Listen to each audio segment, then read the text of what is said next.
Hi guys, this is our behavior change project application. My name is Mary Zanato from Seattle, Washington, and Caitlyn Laffey from Utah.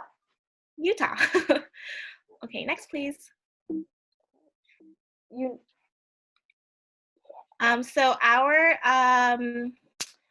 project is based on the article Using WatchMiner to Increase the On-Task Behavior of Students with Autism Spectrum Disorder. So for our literature review, being on task can be defined as many different things. Becca, Mason, Wills, Garrison, Kane et al. 2019 have a long descriptive definition with things like sitting in seat, eyes forward, facing your speaker, using their pencil correctly, then proceed to give non-examples such as being out of seat. Whereas Otero and Hart 2016 have a bit looser definition of what it means to be on task. They used all the previous mentioned behaviors as examples of on task, but also include getting up to sharpen a pencil or to ask a question, and things along the line of fidgeting with their thumbs but looking at the speaker. Once having a definition of our on task behavior, looking at if using electronics increases the ability of self-monitoring is kind of our next step or goal. What all of the researchers have found that are all cited in the second bullet point is that using some kind of app to record data was helpful. Metchling 2011 states it allows for portability and the option to reduce manpower, meaning that you don't have to help your student move their data around the classroom with them, and that you don't have to rewrite the data because it's already going to be synthesized in the app for you. Along with the use of an app for self-monitoring, the use of reinforcement at the end of each session includes benefits to self-monitoring. It increases the accuracy for the student. This is from all of the researchers listed. Becca, Mason, Wills et al. 2019 found that self-monitoring accurately went up more than 77% in their study when reinforcement was offered during the intervention phase. They had 2 participants during this study, so the sample size was small, but based on other experiments, reinforcement is huge. Otero and Hart 2016 had similar findings in their study. They found that they had varying results with their participants, but all 4 of their participants had some sort of increase when reinforcement was offered.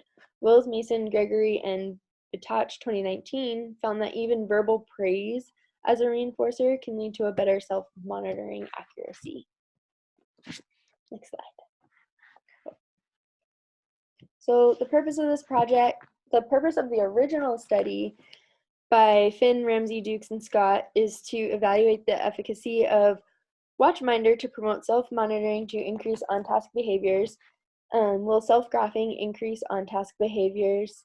And will the participants be able to increase on-task skills once the intervention is removed? So the purpose of us replicating the study is to learn how to functionally replicate a study, to learn a way to increase our on-task behaviors while doing our homework, and to encourage and maintain our newfound on-task skills.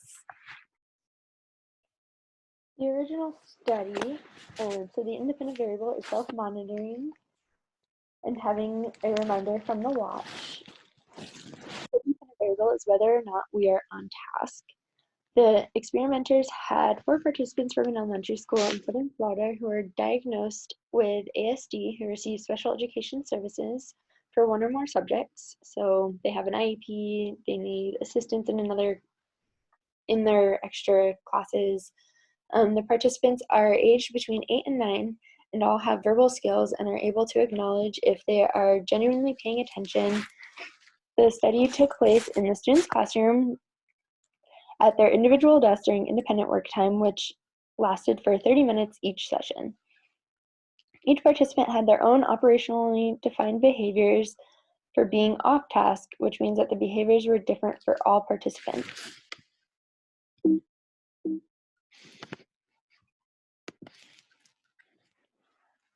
So once operationally defined, the researchers took baseline data, which was collected by the authors and paraprofessionals. The participants did not wear their watchminders while the observers did. Once baseline data was taken and there was consistent data, they moved to teach the participants the 11 steps to take data on their own. The 11 steps are as follows. So they showed the student how to get their materials. They had the participant write the date on the checklist so that they knew what date their data was for. Review the criteria of on-task and off-task behaviors for each student. And then they asked the student to verbalize what he or she was doing when the watch vibrated as a test run, and for them to check yes or no on if they were paying attention. Then they instructed the student to shade each time the vibration occurs. Number 6 was the researcher would watch the student from a distance to make sure that they were taking the right kind of data, and then they would intervene if the student inaccurately took data for two consecutive intervals. And then they instructed the student to count the yes marks at the end of each session. They discussed the accuracy with the student, and then they showed the student where to put the stuff away, and then they provided reinforcement if the student had taken their data accurately. Once the student had achieved an 80% in the 2-minute mark, they were then prompt fading for 5 minutes with the watch reminder to be on task. And then once they have the 80% in the 5-minute mark, then the researchers will take the watch away and just have the student sit for 30 minutes and record if they were paying attention for the whole 30 minutes. They did the graphing with the watch. The researchers then did a follow-up after about a month and took data the same way as they did for the baseline initially. What was found was that the watchminder was effective on keeping the participants on task. When looking at the self-graphing data, it was hard to tell if it made a difference because the watch had improved everyone up to 90% of paying attention. So they were paying attention 90% of the time. It is hard to increase more than that. So it was hard to tell with the graph if the graph was making a difference. So all of the participants were able to increase their abilities to maintain their self-monitoring skills, but they did not maintain on-task behaviors for 80%. But they all increased their on-task behaviors. So the methods include the participants and setting. The participants for the replicated study include Caitlyn and I, which are 2 graduate students from Ball State University. The setting was placed. Meetings were actually scheduled via text messages, and due to geographical limitations, FaceTime, Google Hangouts, and now Zoom are used for our meetings. So the materials we use are our Apple Watches as an alternative for our watchminder, pen and paper, our own laptop for Alternative Data Manager Pro, our selected reinforcers, and our data sheets. So this is an example of our data sheet. So we just, for every time we paid attention or we were on task, we just checked in yes. If we were not, we just checked in no. So behavior definition. Our behavior definition is being on task. So being on task means looking at a book or website that is required to complete the assignment at hand. An on-task behavior means that you're able to reiterate what you just read. Being off task, on the other hand, is considered not looking at the assignment for more than 5 seconds. We wanted to let you know as well that self-stimulatory things such as like playing with your hair or like clicking your pen or playing with your hands does not count as a distraction if the participant is able to explain what they have read or learned. So here are examples. Reading required material, highlighting important information, writing notes, writing answers, and non-examples would include playing with the pets, watching TV, or getting off the required website, and doodling on notes. So data collection and design, both members of the group collected their own data. Data collection took place in a 30-minute independent period of being on task using momentary time sampling systems. So in the 30 minutes, we had to check off our data collecting paper for 15 times. Using the Apple Watch's clock application, the members will set a 2-minute fixed interval and will display pay attention when it vibrates. When the Apple Watch vibrates, it will prompt the members of the group to assess what they are doing at the moment and then record it on a separate sheet of paper for their checklist, which was part of the data sheet I just showed earlier. During the fading, the watch will be set into a 5-minute fixed interval. The design for this study application, we use a multiple baseline design, which is across both participants.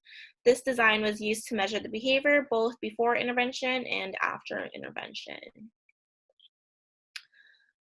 Baseline. So the baseline of this study is consisted of the 2 members of the group and measured the percentage of intervals they were on task during the 30-minute independent period without the use of the Apple Watch. So our baseline, we did not have our Apple Watch at hand. Each is expected to be on task, which is defined as looking at a book or website that is required to complete the assignment at hand, and that the group members are able to reiterate what they have just read. With a separate sheet of pen and paper, each member must honestly tally how many times they needed to redirect themselves to be on task. So this is the intervention, the self-monitoring phase. The group is familiar with what Caitlyn said earlier. They had a training to use their watchminder, but for our on our end, we did not use Apple. We did not have a training because we know how to use it. Each participant got their watch and set 2 timers for 2 minutes. And when the timer went off, their watch vibrated, and the participants asked themselves, "What am I doing? Am I on task? Am I not on task?" If the answer is no, they will mark down what they have written and they were not paying attention. If yes, they mark that they are paying attention on their recording chart. The participants then counted their yes and no's, and the participants recorded the data for 30-minute increments.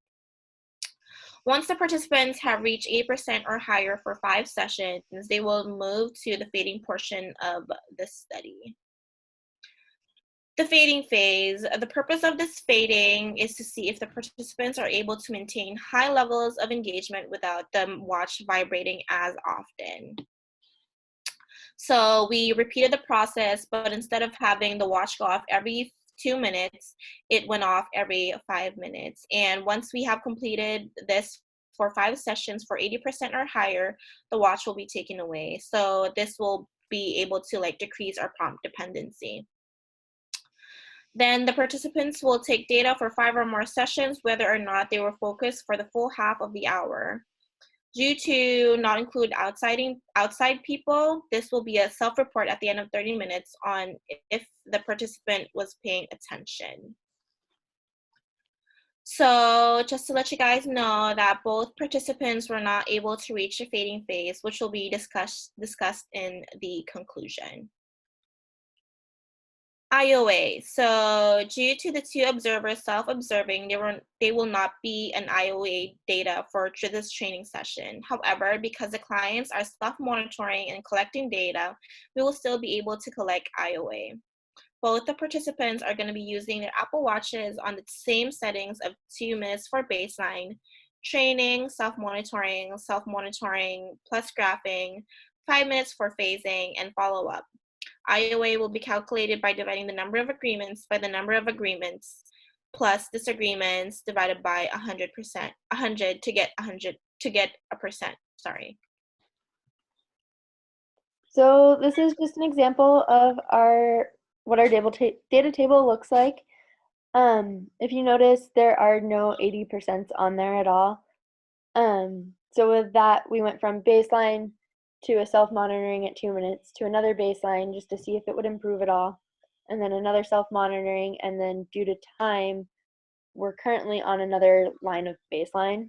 And then I have the averages for all of them, and they go kind of in the order of where they're listed. And so that's just kind of an example of what our data table is looking like right now. I know that Mary's is almost similar or really close to mine. So then on the next slide is our graph. And so it just kind of shows going from the baseline to the self-monitoring, back to the baseline to self-monitoring, and then we're in the baseline phase currently. And I did percentages just to keep it easy for how long I was paying attention for each half hour. And so that's an example of what our graph looks like. So in the next slide. So the conclusion, so this study was conducted to answer 2 research questions. The first question was whether WatchMinder or the Apple Watch was an effective prompting device for increasing on-task behavior of students with ASD. So the original study concluded that the WatchMinder was effective prompting device for increasing on-task behavior of students with ASD. But in our end, the Apple Watch prompting was more of a disturbance, and both participants anticipated for the time to stop. So like we were just constantly looking at our Apple Watches, and it was just like really disturbing. The second research question asked whether participants would be able to maintain self-monitoring skills when WatchMinder or Apple Watch was removed. So according to the original research data, all participants were able to maintain their self-monitoring skills and their on-task behavior at a higher level than baseline. Both participants who replicated the data were able to maintain self-monitoring skills without the Apple Watch. The Apple Watch has been more of a distraction for both participants, since both of the participants were just so eager to see the timer go off. So for limitations, we did have a lack of funding, so we used our own personal watch instead of an actual WatchMinder, and that might have affected us a little bit just because it's something we're used to, or we wear it all the time. And then another limitation was that we started to anticipate when our timers would go off. And in the original study, they did mention that was part of their limitation, was that some of the kids would expect it to go off, but it was happening right around when they were going to fade to the 5 minutes, so it helped adjust the kids. We didn't make it to that point at all, so that's kind of one of our bigger limitations. And then we were becoming more distracted once the timer would go off. So an example of this is like I would be reading a paragraph and then my timer would go off, and then I would have to reread the whole paragraph again because I didn't know where I left off. Not having someone else there to record data and only using self-reporting is a huge limitation for us, because what I thought I could have been paying attention, I may have been like fidgeting with my hair and not actually reading the sentence, or having to reread it and not realizing that I had to reread something to process it because I was fidgeting. And then length of the study, that was one of our limitations as well. And the pandemic, as we all know, what is happening right now, and a death in the family. Also, lack of outside praise or reinforcement. The study has said that when there was more reinforcement, the participants were actually able to do better with the reinforcement, but on our end, like we did not have reinforcement at all. I mean, we had reinforcement, but it was preferred items, but it wasn't more of a verbal praise. And also, it was also ADHD and ADD on both participants. And our references. thanks, guys. Guys.